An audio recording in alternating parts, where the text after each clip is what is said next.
So, welcome to my presentation about staying safe while milking cows.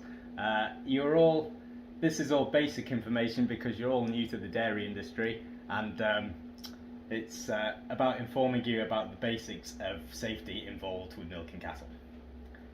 So, the duties of the employer, for one. The employer is, as so far as is reasonably practicable, meant to provide a workspace which is safe, and also the employer is duty bound to monitor your health and safety conditions.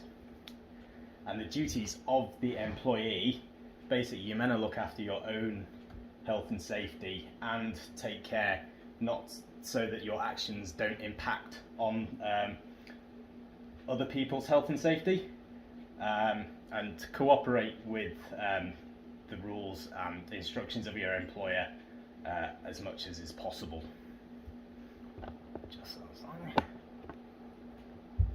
So, with regard to milking cattle, I've sort of broken it down into four main areas. So the initial job would be mustering the cattle.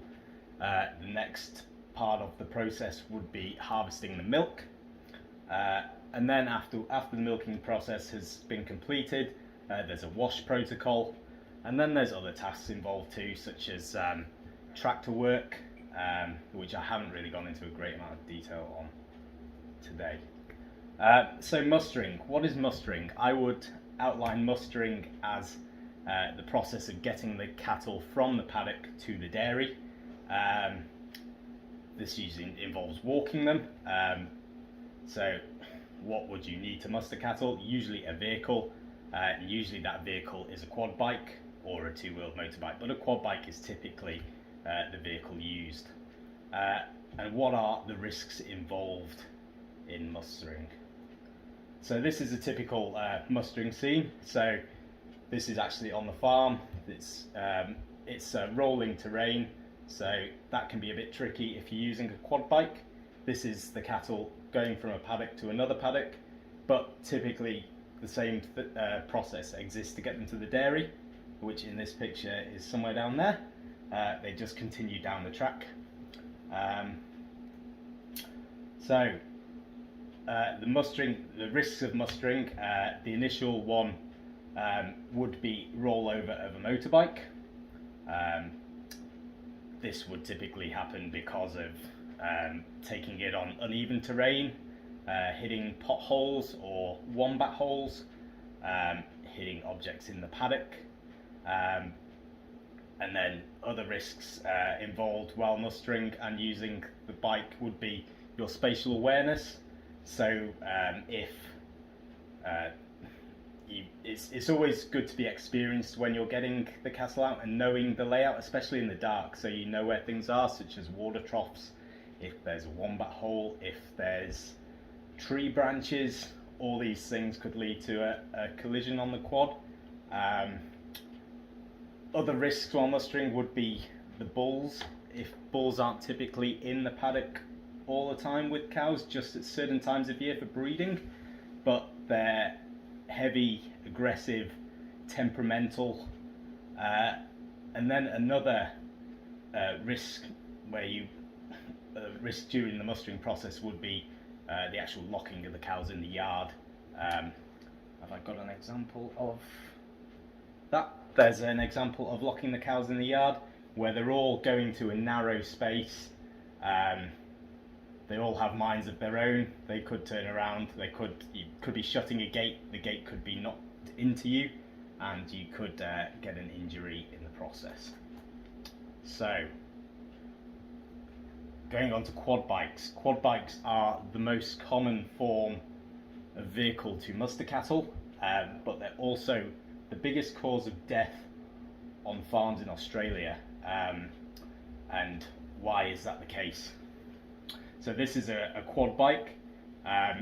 This was when the quad bike was new. It has since had a rollover bar fitted, which is a loop that goes from the back here, and it goes sort of at the same height as a person, and it prevents, in the advent of the bike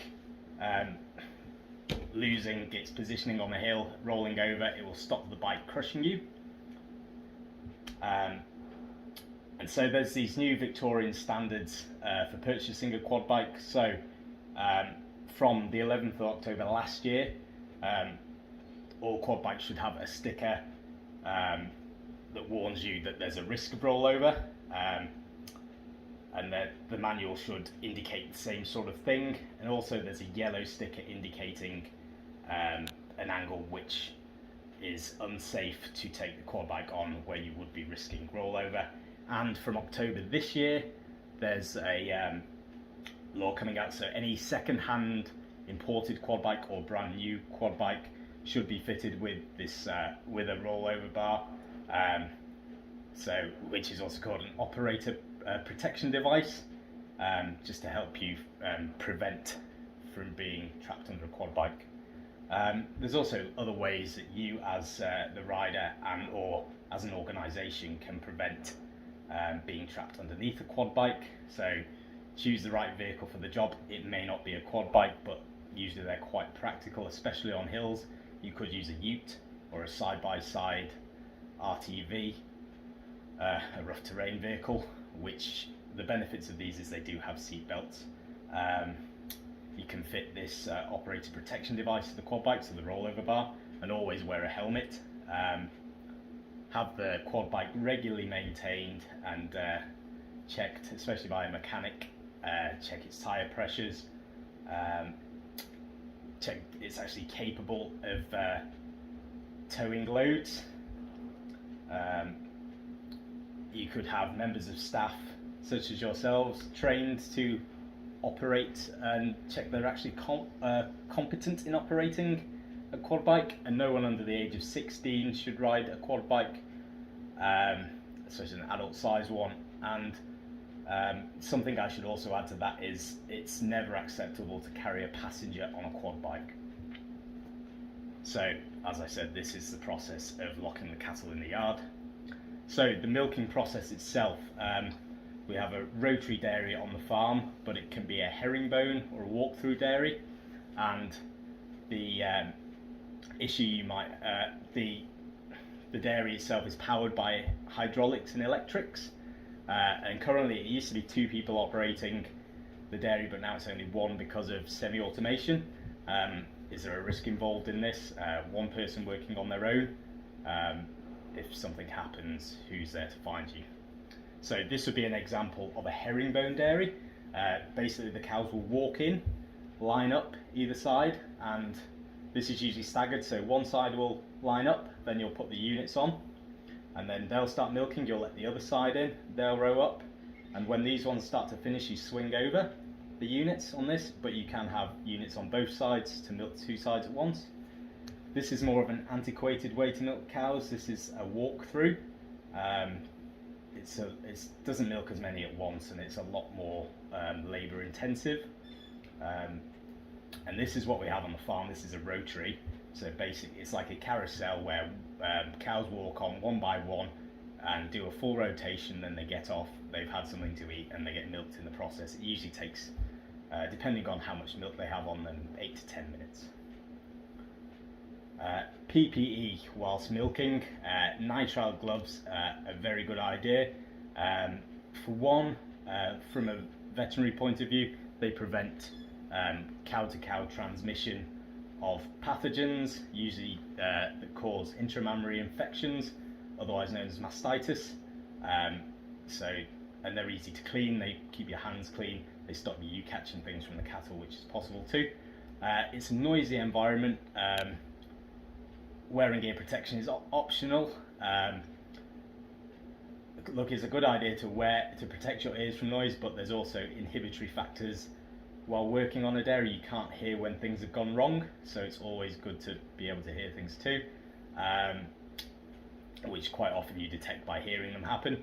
Face masks, potentially it's a dusty environment, not always, but a face mask is always a good idea to be worn if, say, grain dust is present.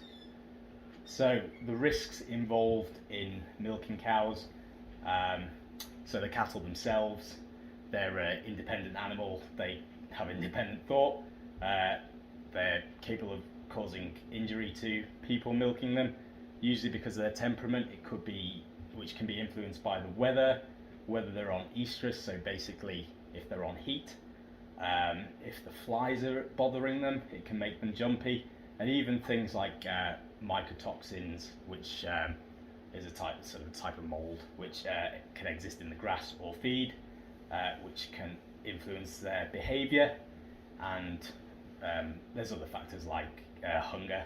The plant itself, there's a potential to be trapped. We have emergency stop buttons, but also there's always a risk. If you're climbing up things, you could fall off. It's all hard concrete around. You've just got to take care and do things as safely as is reasonably practicable. So your exposure is another issue. So you could be exposed to the sun. You've got to take care to wear sunscreen, wear a hat, wear sunglasses, always stay hydrated. Fatigue is another issue. It's a big hours job. You could be working 45, 50 hours a week. Mistakes happen when you're tired. And the isolation factor, you've just got to, it's always a good idea to carry a mobile phone with you, just in case, say you're mustering the cattle and you have an incident with the quad bike, or when you're milking cows you get injured. You've got, if you can ring, it gives you that option of contacting someone who can help you. So that's an example when I got kicked in the face by a cow. It's beautiful eyeshadowing there. So the wash process. After milking's happened, you have to sanitize the plant. This is usually done by running a cold rinse of water through, then adding a chemical to the plant wash, which is usually based on an acid or an alkaline. The acid follows the cold rinse and doesn't require a rinse, whereas an alkaline does.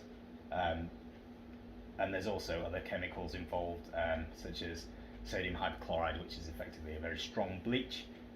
There's a bit of a risk with fumes from that, where you create sort of a chlorine gas, which can be quite overwhelming if you're not careful. When you handle chemicals, here's a safety warning. It's not very clear, my apologies, but it will give you an example. It will say what the hazard is. So this is the alkaline. It's corrosive to both skin and materials like concrete. So you should take care. You should wear PPE when handling it for certain. You should wear nitrile gloves or more, eye protection to prevent splashing into the eyes, and also try not to inhale any fumes that come from it. And that is the end of the presentation. Does anybody have any questions?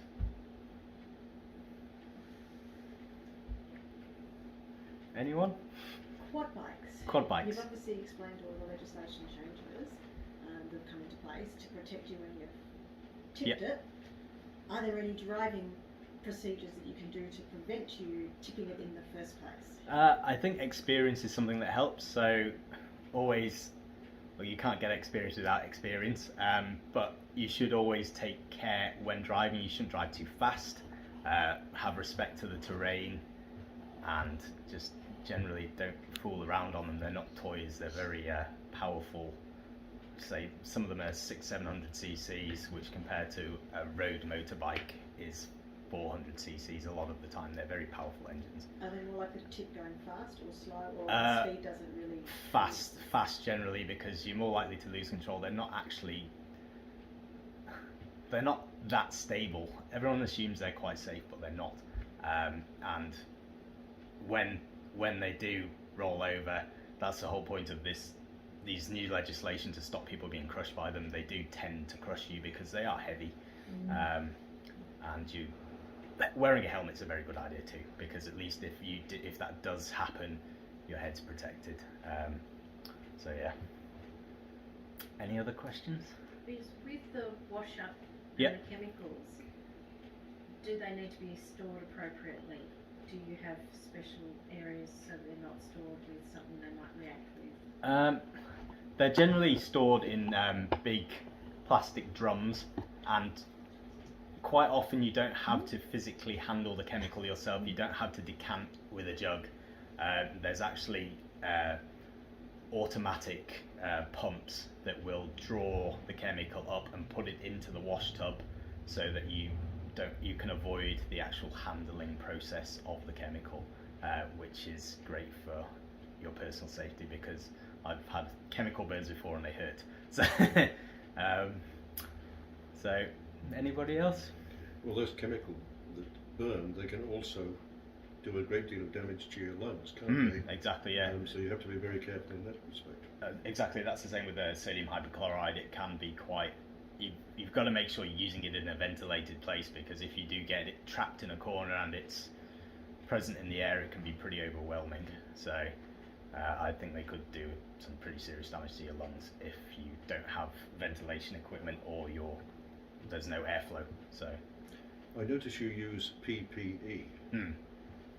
Is that as a result of the COVID no, use of it, or was no, that a it's, phrase used before it came in? It was a phrase used prior to that, just personal protective equipment. Yes, So I realise what it meant, but I just... we have been using it for a while. Yeah.